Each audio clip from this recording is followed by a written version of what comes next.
I didn't really know Gib Bickle very well. He was the owner, and then he sold the Laughing Ogre comic shop here in Columbus, Ohio. Gib was a fantastic supporter of the local self-made comics and zine scene. Gib apparently passed away because he didn't get checked early enough for colon cancer. I was a year late in getting my system checked out. And when I did, my doctor found that I not only had a mass the size of a tennis ball, but I also had a precancerous section that took up about a third of my lower intestine. So yeah, I'm a partial colectomy survivor, I guess you would say. And I'm going to live because I got checked. And apparently, according to Gib, in some of his final words, he didn't get checked in time. And that's a damn shame. Get checked. Just do it. I'm here to tell you, it sucks. But just do it. Thank you. Hey everyone, it's Tom. It's FANzine Live. We're looking at a new release today, and that is Stuff I Stole from Every Job I Ever Had by Doug McNamara. It's a pretty funny book, and it's something I thought we would enjoy running through together. Doug also sent me one called Obsession. I'm not going to go into this one right now, perhaps maybe at some point in the future, but Obsession is about the discussion of alcohol and alcoholism and how one tries to quit and how it's very difficult. When you have two books, you got to pick one. I've been doing some heavy stuff recently, so I thought let's do the lighter one.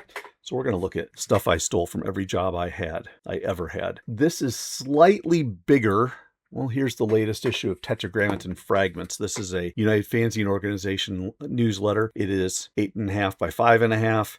You can see we are looking more at probably 7 by 5.5. So he's doing probably an 11 by 14 and maybe chopping. I don't know. Anyway, it's a little smaller, almost like a manga type size. Cartooning is a lot of fun. Real light, real easy, real breezy. But I do find it has just enough extra detail that it doesn't look like a lot of the truly amateurish stuff that's out there. It has something probably to do with some of the hatching that he does, some of the shading that he does. And you can see it's pretty light and easy type stuff. But he starts with one of his first jobs, and that was Wendy's, and talking about the things which one does at Wendy's, such as drinking out of the Frosty machine, leaving with full cups of Frosties to fill their freezers, having a brother who moved out of the house. He was always hungry, so he packed up full meals and stuck the bags outside. Then he moved on to University of Minnesota, facilities management, and he realized that he could have taken tons and tons of cleaning supplies, but he did realize that he was union protected, and so he used that time to, instead of stealing stuff, he drew comics and hung out.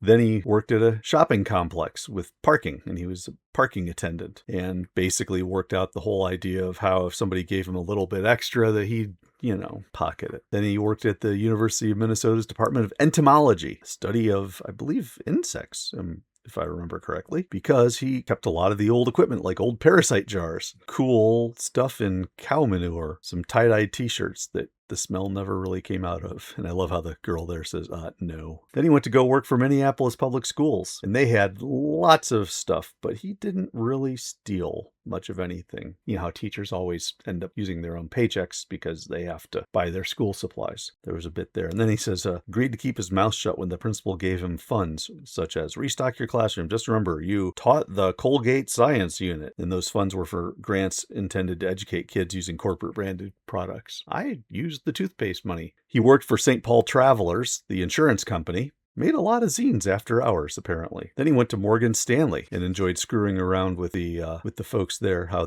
colleagues were performative in their conservatism. Hey, you all have wives, so it was easy to mess with them. But would you ever kiss a man like hard on the mouth? What? Oh my God, who would say that?